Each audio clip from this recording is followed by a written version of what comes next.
నమస్కారం. నేను మీ వాణి. ఇవాళ మనం ఈ వీడియోలో లైఫ్ ఈజ్ లవ్ పార్ట్ 4 వినబోతున్నాం. ఫ్రెండ్స్, మీరు కానీ మన ఛానల్ని ఫస్ట్ టైం చూస్తున్నట్లయితే ప్లీజ్ సబ్స్క్రైబ్ చేసుకోండి. అలాగే ఈ వీడియోని తప్పకుండా లైక్ చేసి స్టోరీ ఎలా ఉందో కమెంట్ చేయండి. మరి ఎందుకు ఆలస్యం, స్టోరీ వినేద్దామా? రైలు సికింద్రాబాద్ స్టేషన్లో ఆగింది.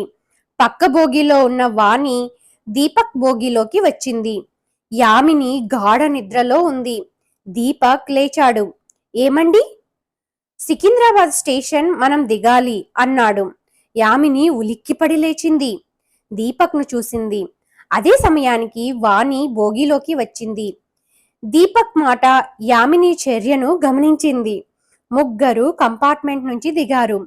ముందు వాణి, ప్రక్కన దీపక్, వెనుక యామిని ప్లాట్ఫారం మీద నడుస్తున్నారు.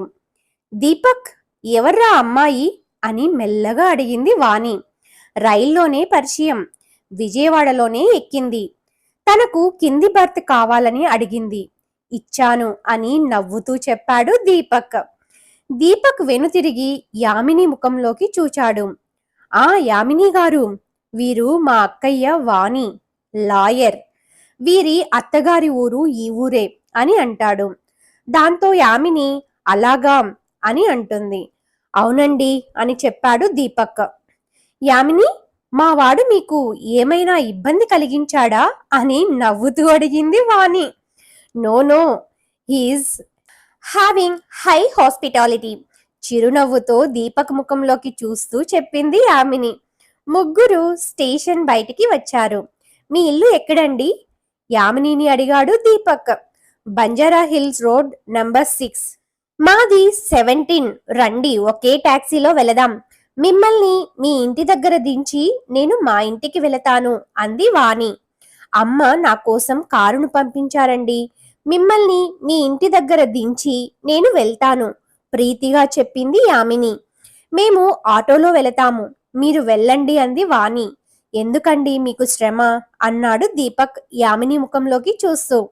ఇందులో నాకు శ్రమ ఏముందండి, డ్రైవర్ కదా కారు నడిపేది.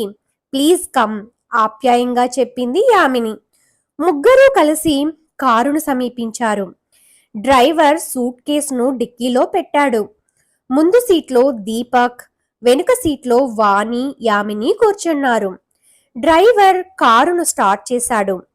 పక్కనే కూర్చుని ఉన్న యామినిని పరిశీలనగా చూసింది వాణి. యామిని మంచి అందగత్తె. చూచిన మగాడికి కళ్ళు తిప్పక తిరుగుతాయి. మరి మా దీపుగాడి పరిస్థితి ఏమిటో అనుకుంది వాణి. మీరు ఆగిపోయింది వాణి.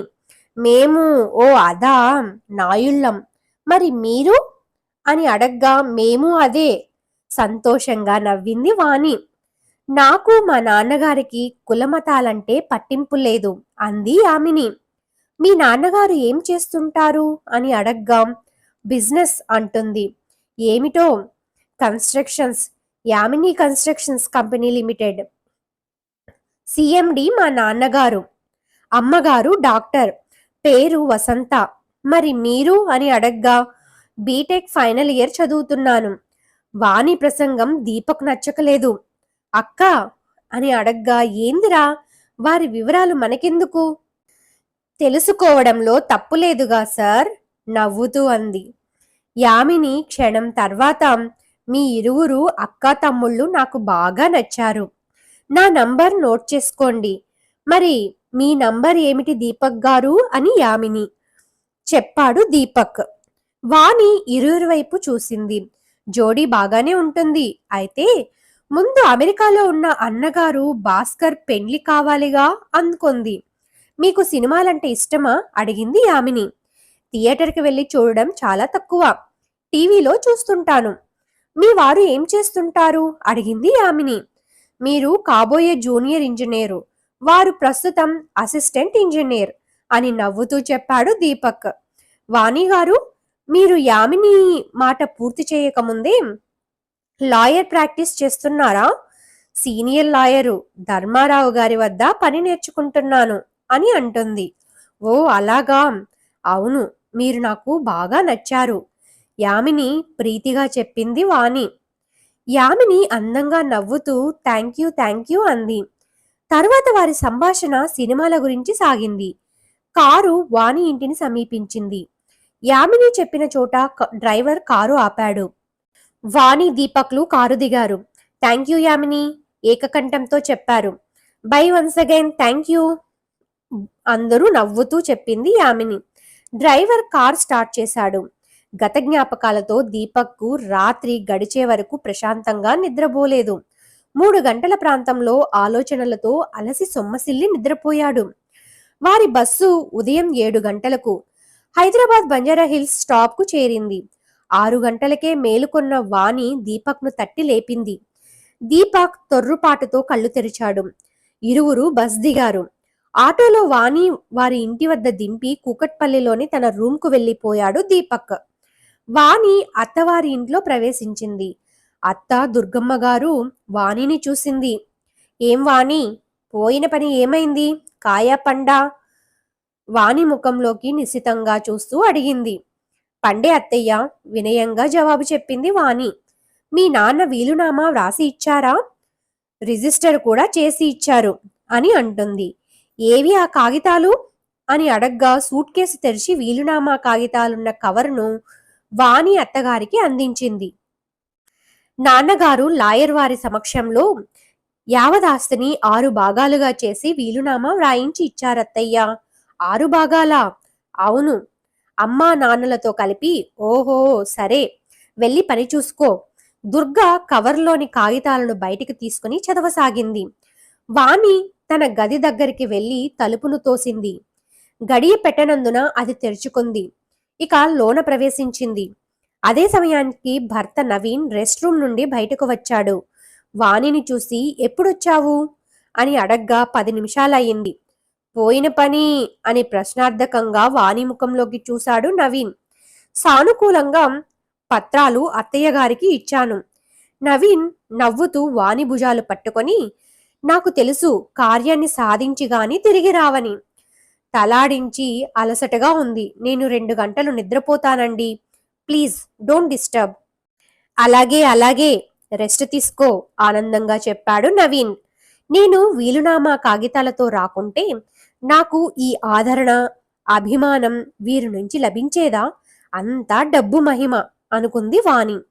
డ్రెస్ చేసుకొని నవీన్ కిందకి వెళ్ళిపోయాడు. వాణి రెస్ట్ రూమ్కి వెళ్ళింది.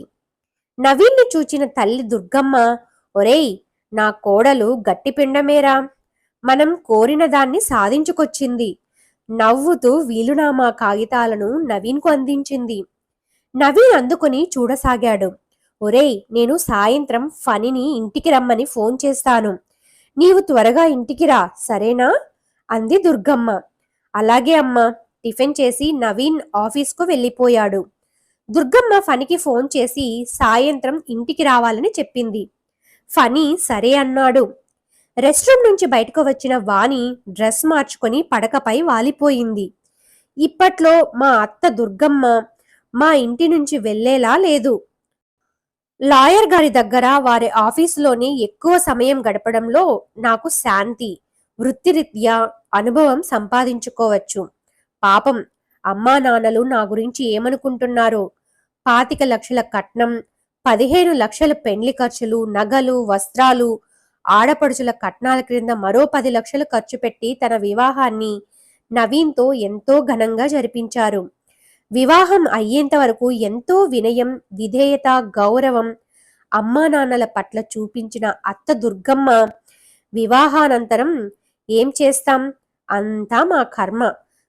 పోయి కడకు బడిపంతుల కూతుర్ని కోడలిగా చేసుకోవాల్సి వచ్చింది అని ఇరుగు పొరుగు వారితో దుర్గమ్మ వాడిన ఈ మాటలను వాణి అనేక పర్యాయాలు విన్నది. మనస్సుకు ఎంతో బాధ, భరించక తప్పదని తన్ను తాను సమాలించుకుంది. వాణి కళ్ళు మూసుకుందే కాని నిద్ర రాలేదు. మనస్సున గత జ్ఞాపకాలు. సెల్ మ్రోగింది. చెవికి చేర్చుకొని హలో అని అడగ్గా, అమ్మా జాగ్రత్తగా చేరావా? వరదరాజనాయుడు గారి తీయని పలకరింపు. చేరాను నాన్న, దీపక్ నన్ను ఇంటి దగ్గర దింపాడు.